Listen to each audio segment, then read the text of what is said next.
I have Joel Salatin, for folks who don't know. He is an American farmer, a lecturer, you're an author, and your approach to farming is it's so natural and so normal and so, in my opinion, non-controversial that it's quite fascinating that in this day and age, with this mad world of factory farming and pumping these animals full of hormones and chemicals and antibiotics, that your approach has sort of revolutionized a lot of the ideas that people have about farming.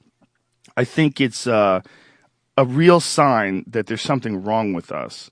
When I watch your methods and I've seen your videos and I've heard you talk on it, it seems like no nonsense. It seems normal. It seems like common sense. It seems like old knowledge, but yet you're looked at as some sort of a wild man out there. A lunatic. You're a lunatic. You're nice to your animals. Yeah, we are. I mean, people say, "Oh, you're just so clever. How do you come up with this?" And my response is that this is not new.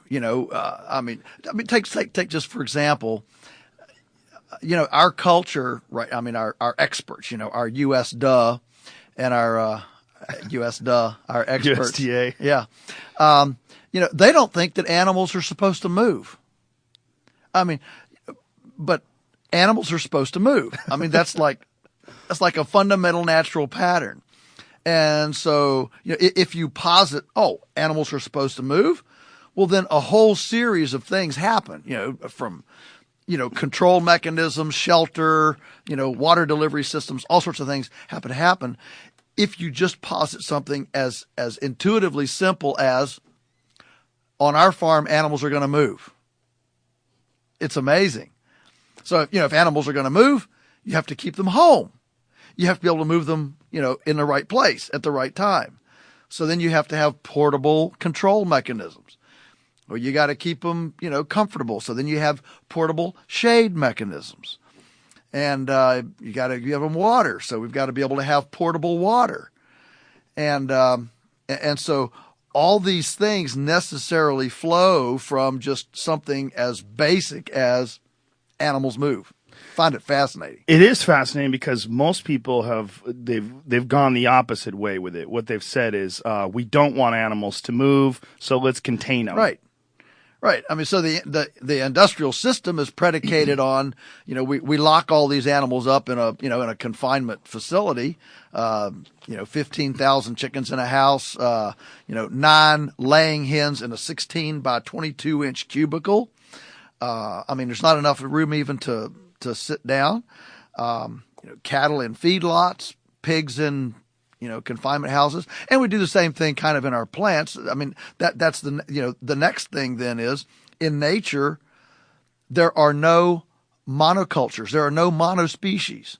Anywhere you go in nature, no matter where you hike, there's going to be at least 2 species. Yeah. You're going to encounter multiple things. In fact, you're going to encounter animals and plants in proximity. Amazing. It's not going to be fields of animalless wheat or fields of animalless strawberries. And then over here, the animals confined in a little itty bitty, building stinking up the neighborhood. Instead, in nature, these things are actually proximate and they're actually symbiotic. I mean, they actually have a lot of, synergistic functions to each other. First of all, for the first time in human history, we're producing twice as much human edible food as we need on the planet. Twice as much? Half of all human edible food never gets eaten by a human. That's the first time that's ever happened. Wow. Which means that if you or I could, click our fingers today and suddenly double the Earth's food production, not a single other person would get a meal. People go hungry not because there's not enough food, but because of demographic problems, infrastructure problems. There's not a road. Cultural issues like in inner cities and that have been taken over by drugs, mayhem, and gangs. Businesses don't want to go there. People with integrity food don't want to go there. And so there's a tremendous amount of waste. I mean, I was talking to a guy that just was at a green bean factory in Zimbabwe. They were exporting to Europe, and they were taking in 5 tons a day and only shipping 2 tons. I said, what happened to the other 3 tons? Well, they're crooked. They're too long. They're too short. They've got a little black spot, And, so we're wasting a lot of food. In the industrial foods, I call it the industrial, corporate U.S. Dove fraternity. They don't view life as fundamentally biological. They view life as fundamentally mechanical. That's the big difference between the industrial food perspective and what I'll call a more a craft-oriented food perspective. Is food fundamentally biological or is it mechanical? And they don't ask. I mean, I've never seen a research project that starts with an umbrella supposition. Let's define what makes a happy chicken or a happy pig. It's all about how do we grow them faster, fatter, bigger, cheaper. And as if they're just inanimate piles of protoplasmic structure to be manipulated however cleverly hubris can imagine to manipulate them. And I would suggest that a culture that views its food, its plant, and animals from that kind of mechanistic, manipulative standpoint will view its people the same way, and other cultures the same way. That's a very good point. Both points. Yeah, it's a very good point. I mean, just take one example in our lifetime, mad cow disease. I mean, realize for 30 years, the European and the American expert credentialed, PhD academic community took farmers like me to free steak dinners to teach us this new scientific method of, feeding dead cows to cows. And our farm was branded barbarian, Luddite, anti-progressive, science haters, because we didn't buy into that model.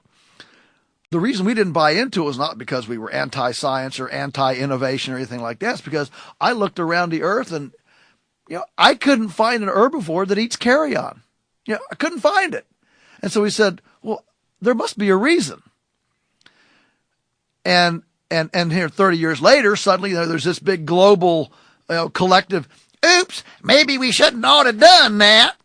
So you used to literally get courted to feed dead cows to cows, like. Oh, absolutely. Free seminars, come out and, they've got sponsors, the local, agribusiness community and the industrial, the food and, the industrial complex would buy dinner and sure. And you go hear these, these couple PhDs from the taxpayer funded research universities, What was their motivation? Well, I don't understand why they would. Faster, bigger, cheaper, fatter.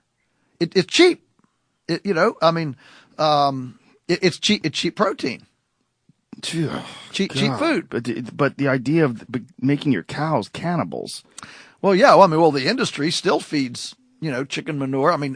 We're still feeding in this country right now as we sit here. We're still feeding chicken feathers, manure, and chicken carcasses to chicken. They're doing it, right in our neighborhood. So that's still being done. So we're still feeding, but at least it's not cows. All right. At least it's not cows. But yeah, it's completely absurd.